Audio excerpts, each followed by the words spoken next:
नमस्कार, मेरा नाम रवीश तिवारी है और आप एसआर प्राइम न्यूज़ देखना शुरू कर दिए हैं। इस वक्त हम मौजूद हैं पकरीदयाल में, जो मधुबन विधानसभा क्षेत्र अंतर्गत आता है और पूर्वी चंपारण है। आज 6 अक्टूबर है। संभवतः आजकल में आचार संहिता लागू हो जाएगा, चुनाव के तारीखों का ऐलान कर दिया जाएगा। इस वक्त हमारे साथ जन स्वराज पार्टी के मधुबन विधानसभा से संभावित प्रत्याशी मनोज सिंह जी उपस्थित हैं। मनोज सिंह जी से चर्चा करते हैं कि आचार संहिता लगने के बाद इनकी क्या रणनीति रहेगी। सबसे पहले सर, स्वागत है आपका हमारे चैनल में। आपका भी और आपके दर्शकों का भी मेरे तरफ से नमन बंदन और मैंने आने वाले दीपावली और छठ की ढेर सारी शुभकामनाएं। आपको भी ढेर सारी शुभकामनाएं। मनोज जी, संभवतः आज या कल में आचार संहिता लागू हो जाएगा। इसके बाद जन स्वराज पार्टी की क्या रणनीति रहेगी? जी बिल्कुल, जन स्वराज पार्टी की रणनीति तो ऑलरेडी पहले से तय है, सारे रोड मैप बनी हुई है, उस पर हम लोग काम कर रहे हैं। तो एक वही रणनीति है कि जनता के बीच जाना है, जनता को जगाना है और उनके जो है उनका वोट जो सही जगह जाए, यही मुहिम है जन स्वराज की और उसी मुहिम पे हम लोग अंत तक काम करते रहेंगे। मनोज जी, पहली बार आपकी पार्टी चुनावी मैदान में उतरी है और पूरे 243 विधानसभा सीटों पे चुनाव लड़ रही है। आप भी संभावित प्रत्याशी के तौर पे मधुबन विधानसभा से अपनी दावेदारी को पेश किए हुए हैं। क्या लग रहा है, जनता के बीच में जा रहे हैं एक नई पार्टी को लेकर, जनता की तरफ से किस तरह का रिस्पॉन्स आपको मिल रहा है? जी, लोगों में काफ़ी उत्साह है। लोग जो है मैंने हृदय से हम लोगों का स्वागत कर रहे हैं, चूँकि हम उनकी बात कर रहे हैं।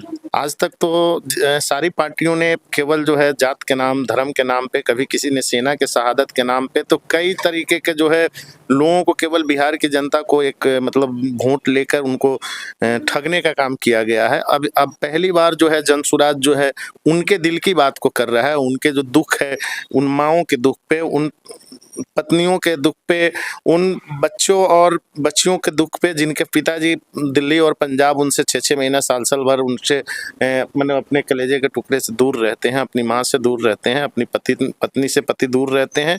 तो कहीं न कहीं उनके जो हृदय जो मेन दर्द था, उस पे जन स्वराज पहली बार जो है उनके दुखती रग पे जो है हाथ रखा है। यहाँ के जो मौजूदा विधायक हैं भाजपा से, राणा रणधीर सिंह जी, उन्होंने एक विकास को लेकर एक बुकलेट को जारी किया हुआ है। आपने उस बुकलेट को देखा है? अगर देखा है तो उसको आप किस रूप में देखते हैं आप? जी बिल्कुल, जब किसी व्यक्ति को केवल जो है किताबों में दिखाना है, कागज़ों पे शो करना है, तो सब केवल कागज़ पे रहेंगे, धरातल पे तो आएँगे नहीं। तो उनको केवल कागज़ में विकास को दिखाना है, कभी धरातल पे आके भी देख लें। उनका मानना है कि 5 साल में 4 साल 9 महीना वो केवल घर में रहें, पटना रहें और 3 महीना फील्ड में वो उतरना चाहते हैं। तो जब फील्ड में नहीं रहेंगे तो वो तो केवल कागज़ में ही इन चीज़ों को दिखाएँगे। तो कहीं न कहीं जो है कि उनकी जितनी भी जो विकास है वो कागज़ के अलावा धरातल पे नहीं है। धरातल पे आएँ और वास्तविक रूप में हर गाँव में घूमें और हर गाँव की समस्या को समझें, तब ना उनको पता होगा कि लोगों की क्या वास्तविक समस्या है। विधानसभा स्तर पर देखा जाए तो इस बार चुनावी मुद्दा क्या होने वाला है? बिल्कुल सर, मधुबन विधानसभा पर स्तर देखा जाए तो भ्रष्टाचार सबसे बड़ा मुद्दा है कि कहीं भी जो है, जब भी कोई जनता आपको चुनती है, एक प्रतिनिधि को चुनती है, तो अपना प्रतिनिधित्व देती है कि हम उन अफसरों से या सरकारी तंत्रों से हमारा रक्षा हो सके, बचाव हो सके। लेकिन यहाँ जो मधुबन विधानसभा में 4 साल 9 महीना तक कोई भी प्रतिनिधि नहीं होते हैं, वो गायब रहते हैं और अफसरों के द्वारा या जो मतलब नौकरशाही कह सकते हैं, उनके द्वारा यहाँ प्रताड़ित तो खूब लूटने का काम किया जाता है और इन चीज़ों को जनता भली-भांति इस बार जान चुकी है। तो इस किताबों में भटकने वाली जनता नहीं है। प्रैक्टिकली आपको क्षेत्र में इस बार जनता देखना चाहती है कि आप आइए और कितने पानी में हैं, इन चीज़ों को दिखाइए।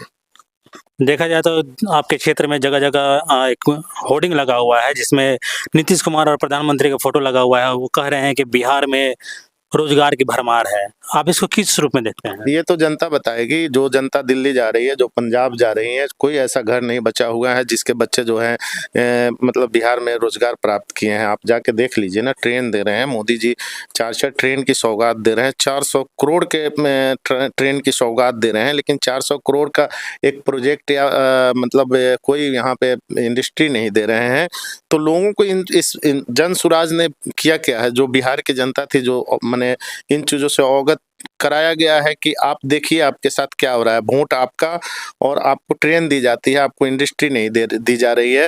वोट आपका और आपको केवल छलने का काम किया जाता है। आज आप बताइए मतलब वोट है तो बिहार भर प्रधानमंत्री भारत के तो है, तो उनको हर भारत के लोगों को 10-10 हज़ार रुपये अकाउंट में देना चाहिए था। बिहार की जनता को दी जाती है वोट खरीदने के लिए कि भैया 10 हज़ार रुपया देकर और फिर 5 साल उनको मूर्ख बनाया जाए। तो बिहार की जनता जाग चुकी है। बिहार की जनता को हर महीने 10 से 20 हज़ार रुपये का रोजगार चाहिए, ना कि एक बार 5 साल में ये 10 हज़ार रुपया आ गया और वोट दे दिए और जीत गए और 5 साल वो ऐश करते रहे। इन चीज़ों को जनता के बीच में एक जो जन सुराज ने ठेकेदारी प्रथा को खत्म किया है। वोट के ठेकेदार हुआ करते थे, तो उन ठेकेदारी प्रथा को खत्म करके जनता को जगाने का काम किया गया है। हर जनता को जगाया गया है कि आपके वोट का क्या महत्व है, आप अपने वोट का सही उपयोग कीजिए।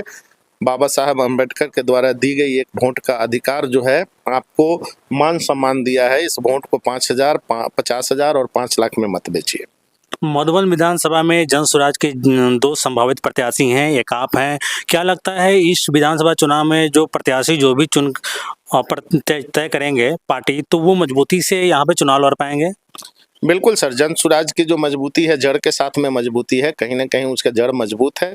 तो कोई भी प्रत्याशी आएंगे जन सुराज के लिए, हम लोग भी जन सुराज को मजबूत करेंगे और जो ऊपर का निर्णय होगा वो सर्वमान्य होगा, हम लोग मानेंगे। जन स्वराज पार्टी पहली बार चुनाव लड़ रही है, अभी मौका मिला नहीं है, लेकिन उपलब्धि के बारे में अगर देखा जाए तो जन स्वराज की जनता के लिए उपलब्धि क्या रही है अभी तक? बिल्कुल सर, जनता के दुख की बात ही तो कर रहे हैं हम लोग, व्यवस्था परिवर्तन की बात कर रहे हैं ना। आज आप देखेंगे कि सरकारी स्कूल में बहुत पैसा 864 रुपया एक विद्यार्थी पर खर्च होने के बावजूद भी पढ़ाई नहीं है।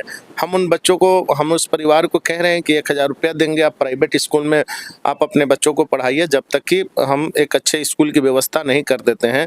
तो कहीं न कहीं हम लोग व्यवस्था परिवर्तन की बात कर रहे हैं, नया कुछ भी करने की बात नहीं कर रहे हैं। लोग बहुत सारे कह रहे हैं कि आप लोगों को लुभावने वादे ABCD दे रहे हैं, तो हम लोग कहीं नहीं कहे हैं कि हम लोग रेवड़ी बांट रहे हैं, किसी व्यक्ति को 20,000 रुपया हर महीना फ्री में दे रहे हैं। अरे भाई, हम एक गारंटी कार्ड दे रहे हैं, जो आप आजकल बहुत सारे लोग कह रहे हैं कि औरों में और इनमें क्या अंतर है। जन सुराज में ये अंतर है कि हम उस काम की गारंटी दे रहे हैं। 12,000 से 15,000 रुपए की अगर एक व्यक्ति के प्रति व्यक्ति किसी परिवार को अगर हम नौकरी देते हैं, तो उससे बिहार सरकार को भी तो इनकम है। मनोज जी, कई लोग कह रहे हैं कि जन स्वराज पार्टी के सूत्रधार रेवड़ी के हमेशा विरोध किया करते थे, फिर ये जो कल परिवार लाभ कार्ड जो बना रहे हैं, फिर ये क्यों बना रहे हैं? सर, वही मैं कह रहा हूँ कि ये जो है हम लोग रेवड़ी नहीं बांट रहे हैं। परिवार लाभ कार्ड में एक गारंटी कार्ड दे रहे हैं कि हमारी सरकार जब आएगी तो हम इन चीज़ों को, ये 5 चीज़ जो आपसे और प्लस में हर जनता से, हर उस गरीब व्यक्ति से रिलेटेड है, शिक्षा का अधिकार उनको चाहिए, तो हम लोग 1,000 रुपये हर महीने किसी अगर बच्चे को दे रहे हैं, तो आज भी देखिएगा कि 864 रुपया स्कूल पे खर्च है। तो कहीं न कहीं है कि यहाँ रेवड़ी बाँटने की बात नहीं हो गई, उसी पैसा को कन्वर्ट करके डायरेक्ट आपको दे रहे हैं कि जब तक एक अच्छे स्कूल की व्यवस्था नहीं हो जाती है, जब तक स्कूल माने शिक्षा की व्यवस्था में सुधार नहीं होता है, तब तक हम आपको 1,000 रुपये दे रहे हैं, आप अपने बच्चों को पढ़ाइए। आज भी देखिएगा मनरेगा के तहत जो है बहुत सारे पैसा खर्च हैं, जो तालाबें खनती हैं, फिर से भरती हैं, उसी तालाब को साल में 3 बार माने खोदा जाता है और पैसे जो है अनर्गल उठा के जो है उसकी बर्बादी होती है। तो इसी व्यवस्था को ठीक करके हम लोग किसान को दे रहे हैं, क्योंकि कृषि प्रधान राज्य भी है और देश भी है। तो कहीं ना कहीं इस कृषि को इस लायक बनाया जा रहा है कि जिससे रोजगार भी लोगों का उत्पन्न हो सके, एक किसान भी अपने आप को सीना चौड़ा करके कह सके कि अगर मैं खेती कर रहा हूं तो मैं भी संपन्न हूं, और उसको एक रोजगार का अवसर उस किसानी में मिल जाए। तो कहीं ना कहीं इस व्यवस्था को हम लोग सही कर रहे हैं। अदर प्रदेश में आप जाएंगे तो बिजली, पानी, खाद, जुताई सब फ्री मिलता है, लेकिन बिहार में इन चीज़ों की व्यवस्था, जबकि बिहार में कृषि का माने आपके भारत ही नहीं विश्व के सबसे अच्छी कृषि की भूमि आपके बिहार में उपलब्ध है। मैं ये नहीं कह रहा हूँ, आपका ज्योग्राफी के बुक में भी आप पढ़ सकते हैं, नील की खेती कराया जाता है। बिल्कुल, आप ज्योग्राफी के बुक में भी इन चीज़ों को आप पढ़ सकते हैं। तो कहीं ना कहीं इन चीज़ों को एक व्यवस्था में हम लोग ला रहे हैं। और महिलाओं का सशक्तिकरण, जब तक ले आपके महिलाओं को सशक्त नहीं करेंगे, वो ही प्रदेश आज के डेट में आगे हैं जहां महिला और पुरुष दोनों मिल के काम करते हैं। तो हम लोग वहां आज से 1 से 5 लाख रुपए का लोन उन महिलाओं को कम ब्याज पे, जिसमें 4% उनको देना होगा और 6% सरकार के द्वारा दी जाएगी। तो ये जो राशि उनको फ्री में, रेवड़ी नहीं बांटी जा रही है, फ्री नहीं दिया जा रहा है, एक लोन के रूप में दिया जा रहा है कि कम ब्याज के दर पे, सालाना 4% के ब्याज के दर पे, ताकि महिलाएं अपने आप को सशक्त कर सके, बिजनेस कर सके और अपने परिवार को चला सके। पलायन रुकेगा। दूसरा चीज है कि हम लोग एक वृद्ध व्यक्ति का, जिन्होंने अपना जीवन गुजार दिया, अब वो वृद्धावस्था में है, तो उनको भी सशक्त होना चाहिए। आर्थिक रूप से जब वो मजबूत होंगे तो इस बुढ़ारी को वो अच्छे तरीके से निर्वाहन कर लेंगे। तो कहीं ना कहीं जो है उनको भी ये अधिकार मिलना चाहिए उन बुजुर्गों को। आज 400 रुपया पेंशन था, हम लोगों के 2000 पेंशन के एवज में उन्होंने 1100 किया। लेकिन ये हमारा वादा है, जब हम लोग सरकार में आएंगे तो उनको 2000 पेंशन देंगे। तो ये रेबड़ी नहीं है। हर अदर प्रदेश में भी 2500, 3000, 3500 तक का वृद्धा पेंशन है। तो ये रेबड़ी हम लोग नहीं बांट रहे हैं, वो उनका हक है। हम लोग ये जो कार्ड दे रहे हैं, एक गारंटी कार्ड है, उस पे लिखा हुआ है, कल होके अगर हम लोग की सरकार बनती है और कल हम इन वादों को अगर पूरा नहीं करते हैं तो आप हमें इस कार्ड को दिखाइए और हमें भी क्षेत्र से खदेरिए कि भैया आपने जो वादे किए वो पूरा नहीं कर रहे हैं, आप वापस जाइए। मनोज जी, जन स्वराज के सूत्रधार प्रशांत किशोर पे लगातार ये आरोप लगते थे कि जितने भी ये कार्यक्रम कर रहे हैं, इतने पैसे कहाँ से आ रहे हैं। जिसके बाद प्रशांत किशोर जी ने कहा कि मैं चोर नहीं हूँ, और उन्होंने बताते प्रेस कॉन्फ्रेंस किया। उन्होंने अपनी जो भी कमाई का था उन्होंने बताया, मीडिया के साथ समक्ष रखा। इसको आप किस रूप में देखते हैं? बिल्कुल, उन्होंने एकदम स्पष्ट और सारा जो ऑन पेपर के साथ में आपको दिया। उन्होंने जो भी पैसा का इनकम हुआ है, जीएसटी और इनकम टैक्स भरने के बाद सारों पैसों का ब्यौरा दिया है। आज तक तो कोई ऐसा नेता नहीं है जिन्होंने इस टाइप का ब्यौरा दिया हो। आप ले लीजिए दूसरे नेताओं से, अभी कोई ब्यौरा मांग लीजिए कि भैया आप अपने इनकम टैक्स का ब्यौरा इस तरीके से आप दे दीजिए। कोई खुल के कह दे कि हम इतना करोड़ रुपये कमा लिए हैं। अभी तक जितनी भी सरकारें हैं, लोग कहती है कि भैया ये यहाँ से पैसा ले रहे हैं, वहाँ से पैसा ले रहे हैं। आपने जो पैसा है वो गरीबों में, आप मैंने किसी गरीब के शादी में पैसा खर्च कर देते। तो हम लोग तो वास्तव में जो है, आज जो जनसुराज की पैसा खर्च हो रही है वो जनता को जगाने में ही खर्च हुई है। हम लोगों ने बड़ी बड़ी बिल्डिंगें जो है ना, कार्यालय नहीं बना लिया है। आज जो देखेंगे कि भाजपा की कई जगह जमीनें खरीद कर बड़ी बड़ी बिल्डिंगें और करोड़ों रुपया बन गया है। कभी उन्होंने हिसाब देने का काम किया?